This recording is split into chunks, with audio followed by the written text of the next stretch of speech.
का नाम ही जन्मेजय है।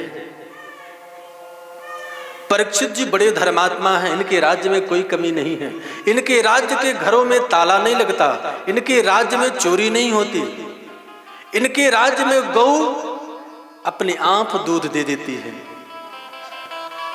बड़े धर्मात्मा हैं, किसी चीज की कमी नहीं है।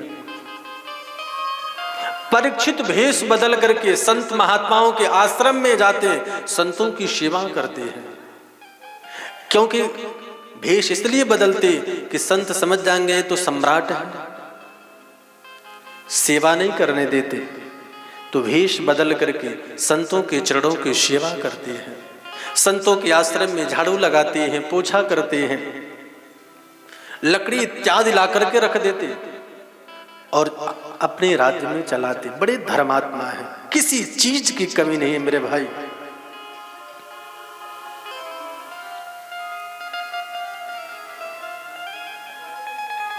धीरे धीरे बड़े हुए, मन में एक दिन विचार होगा कि मेरा पुत्र बड़ा बेटा जन्मेजय हो गया है, अब इसको राज्य दे देनी चाहिए।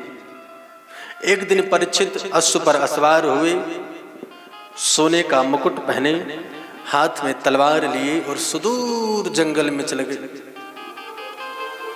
जंगल में गए तो कुछ दृश्य देखे। एक पैर से एक बैल खड़ा है,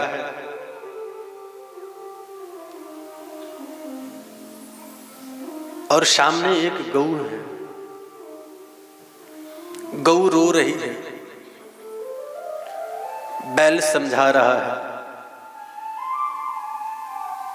देवी तुम क्यों रो रही हो? क्या तुम्हारा कोई सगा संबंधी तुम्हें छोड़कर चला गया है, या तुम ये सोच रही हो कि तुम्हारे ऊपर कन्हैया गोविंद सुंदर लीला की वो चले गए, या फिर मेरे 3 पैर कटे हैं इसलिए तुम रो रही हो? मैं आपको स्पष्ट कर दूं, वो बैल कोई और नहीं धर्म है, और वो गाय कोई और नहीं पृथ्वी है। पृथ्वी कह रही है धर्म से कि जब पृथ्वी पर धर्म होता है तभी मैं सुखी होती हूं। इसी पृथ्वी पर पाप होता है, इसी पृथ्वी पर पुण्य होता है। आज जब आपका ही 3 पैर नहीं रहा तो मेरा क्या दशा होगा? इन दोनों की बातें परीक्षित सुन रहे थे। परीक्षित आए और कहे, आपके 3 पांव किसने काटे?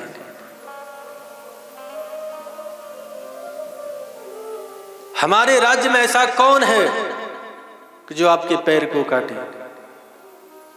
बैल बोला, राजन क्या बताऊं,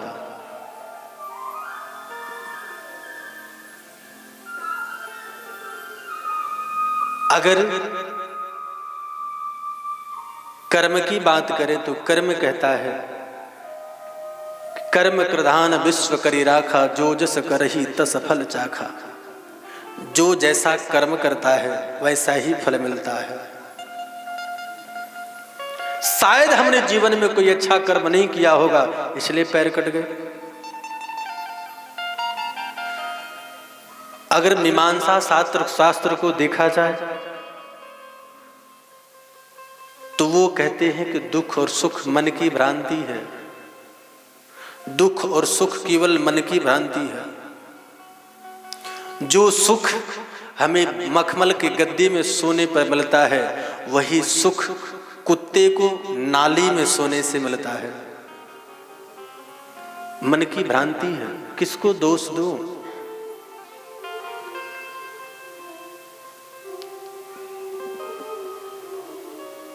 परीक्षित बोले कि महाराज मैं आपको पहचान चुका, आप कौन हो? मैं जानता हूं आप धर्म हो,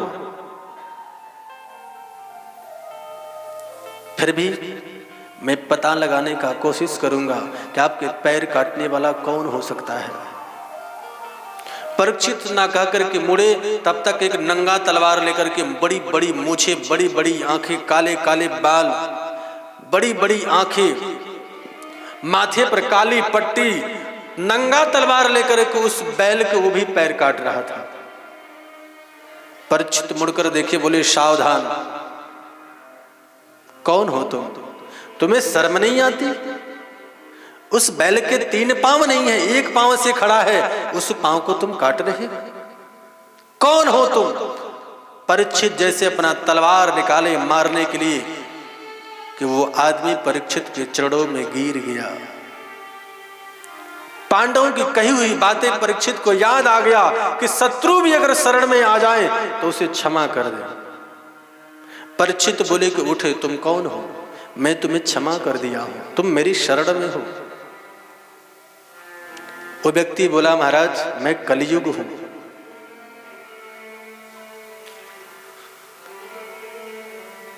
मेरा नाम कलयुग है, ये मेरा ही समय है और ये धर्म है।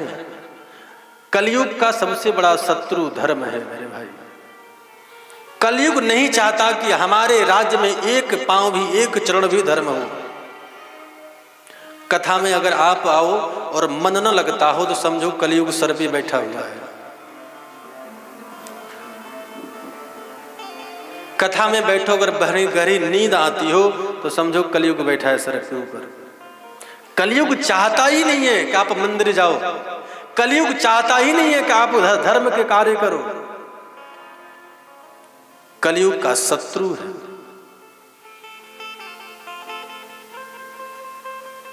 परीक्षित बोले, मेरे राज्य से तुरंत निकल जाओ, 1 क्षण भी नहीं रुकना। कलयुग बोला, महाराज कहां जाऊं? इस कोने से लेकर के उस कोना तक आपका ही राज्य है, जाऊं तो कहां जाऊं? छोटा सा घर दे दो, कहीं बनवा करके 2-4 कमरे की वहीं रह लूंगा, गुजारा कर लूंगा। जब तक आपका राज्य रहेगा तब तक उस घर में रहूंगा, जब आपका राज्य समाप्त होगा तो पूरी दुनिया पर राज्य हमारी होगी।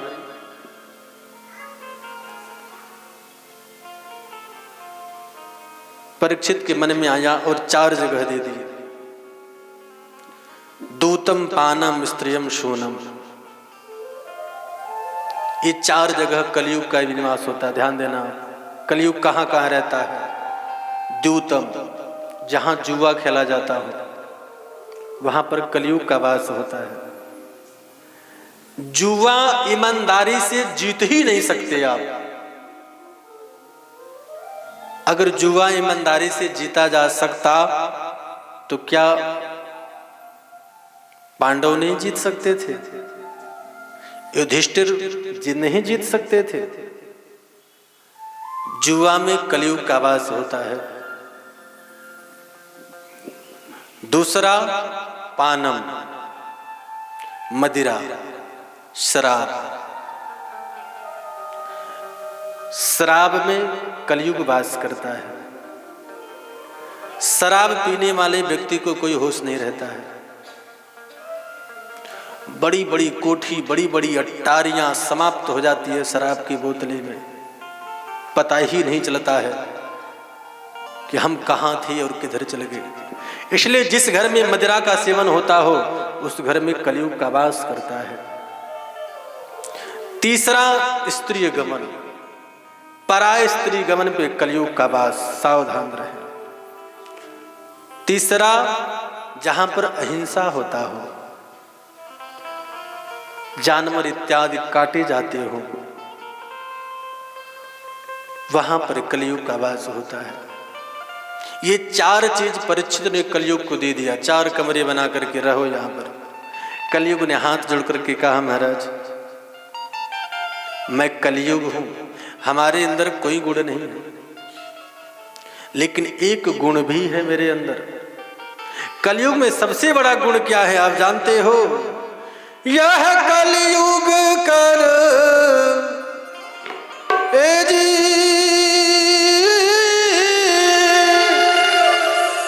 यह कलयुग कर परम प्रकाशा, मानस पूर्ण होई नहीं पापा, मानस पूर्ण होई नहीं पापा, मानस पूर्ण होई नहीं पापा, मानस पूर्ण होई नहीं।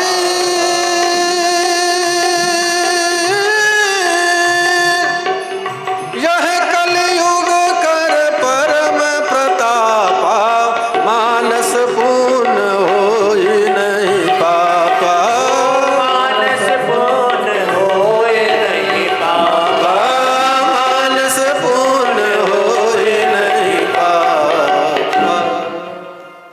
यह कलयुग कर परम प्रताप, मानस पुण्य हो ही नहीं पा। एक कलयुग का सबसे बड़ा गुण है, कलयुग में मन से किसी को गाली दो ना, उसका पाप नहीं लगता है। मन से कोई अपराध करो, उसका पाप नहीं लगता है। सतयुग में, त्रेता में, द्वापर में ऐसा नहीं था। मन में सोच लो ऐसा, वो अपराध, वो पाप के खाते में जमा हो जाएगा। लेकिन कलयुग में ऐसा नहीं है। जब तक मुख से, वाणी से बोलो नहीं, तब तक पाप नहीं लगने वाला है। कलयुग में एक और, कि कोई यज्ञ अनुष्ठान की जरूरत नहीं है। राम राम करो, जीवन की नैया पार हो जाएगा। कलयुग केवल नाम आधारा, सुमिर सुमिर नर उतर ही पारा।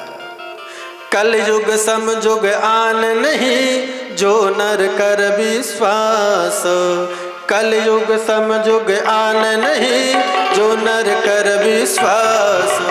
कलयुग समयुग आन नहीं, जो नर कर विश्वास। गाये राम गुण गन विमला, भवतर भी नहीं प्रयास। गाये राम गुण गन विमला, भवतर भी नहीं प्रयास।